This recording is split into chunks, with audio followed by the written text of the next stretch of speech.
What's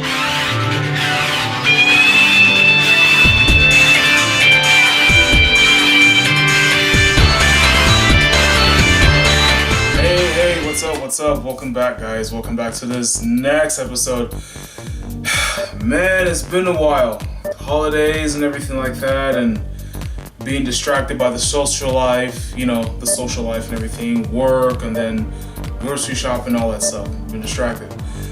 Anyway, so with the new buzz going around with Marvel vs. Capcom Infinite Origins? No, Marvel vs. Capcom Infinite. Yeah, Origins, where we're getting Origins from.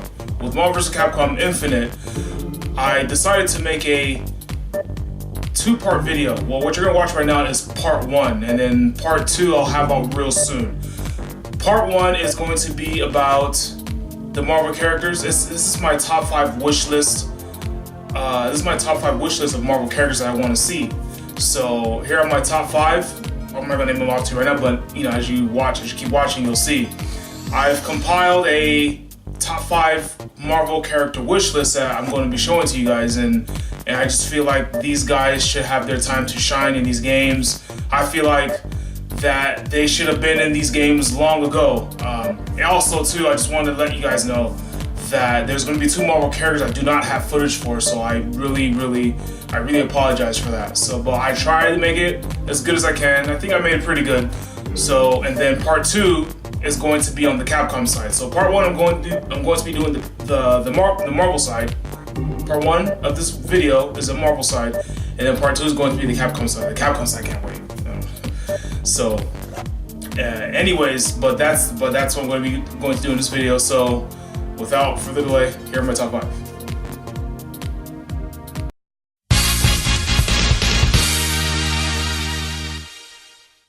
Number 5. Scarlet Witch, the daughter of Magneto. Personally, I think that she should have debuted in MVC3. With the X-Men rumored to be DLC in his latest crossover, I'm holding out hope for her. Should she make it into Infinite, she could utilize her magic. Her Chaos magic could throw her opponents into confusion, like leaving images of her for the opponent to guess of which of her is real. During her Chaos magic, she can also slow her opponent down, which would give her the advantage. Use multi-hit projectiles like a Chaos beam of some sort, and so she gets number 5. Number 4. Carnage. Carnage should have been in the MVC games long ago, so he is long overdue. I see Carnage being a raw strength character with long range attacks, high agility, but cannot take a beating because of his low defense.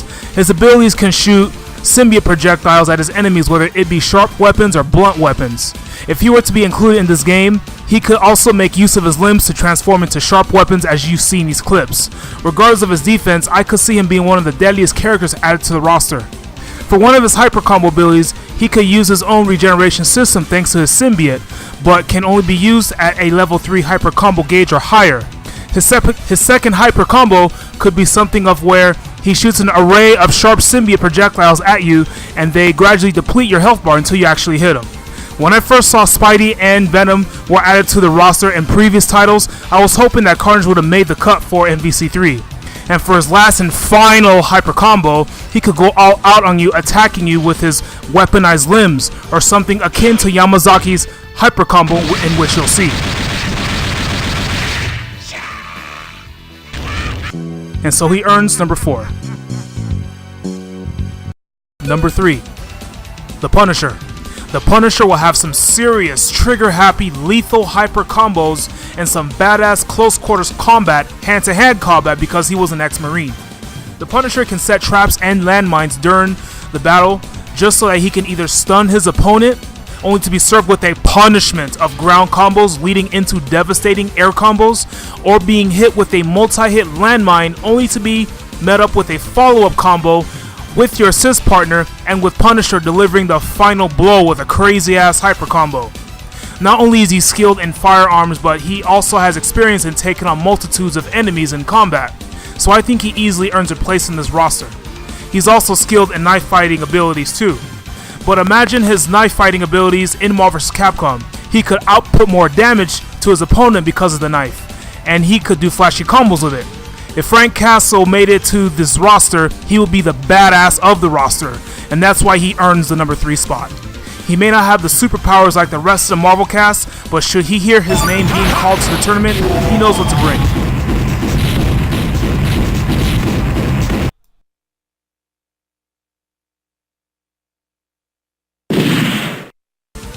Number 2. Gambit.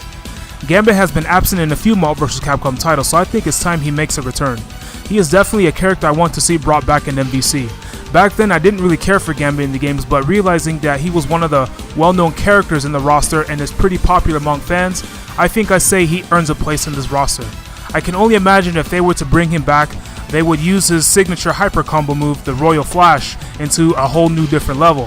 I also think that he deserves another hyper combo after having the Cajun explosion, so in all he will have 3 hyper combos. He's already an agile character, so with the Infinity Stone of Time, how much faster he would be. His new hyper combo could consist of something crazy like beating the hell out of you with a staff, and then he does some close kinetic energy charge, dishing out more damage, and so he earns number 2. And for number 1, Cable. The next character I want to see make a comeback. When MVC2 first came out, I remember seeing so many Cable players. His Hyper Viper Beam did so much damage that I remember. I thought he was one of the coolest characters added to the roster because he brought guns. But they're not just your average guns though. If Cable were to be added to the roster, the Power Infinity Gem I could see him getting because of the output damage it can give out using his Viper Beam, let alone the Hyper Viper Beam. Cable was top tier in those days and OP, but if he were to be brought back, it could be likely that he would be getting a few status adjustments. Though MVC2 was his first and only appearance, I immediately felt that he was a very, very important character to the roster, not just Wolverine. Cable should have been in MVC3 due to the fact that he was very popular in Part 2, and had he have appeared in its sequel, his popularity would have increased. He could have easily been a mainstay for the series, and so this is why he earns the number 1 spot. So those are my top 5 characters for the Marvel side that I want to see. The 2 Marvel characters I already mentioned, I definitely want to see them come back. Now again, be here for the next one, which is the Capcom side, which I can't wait. Other than that, was there anything that you guys want to share in the comments? Let me know. Otherwise, I'll see you on the next video.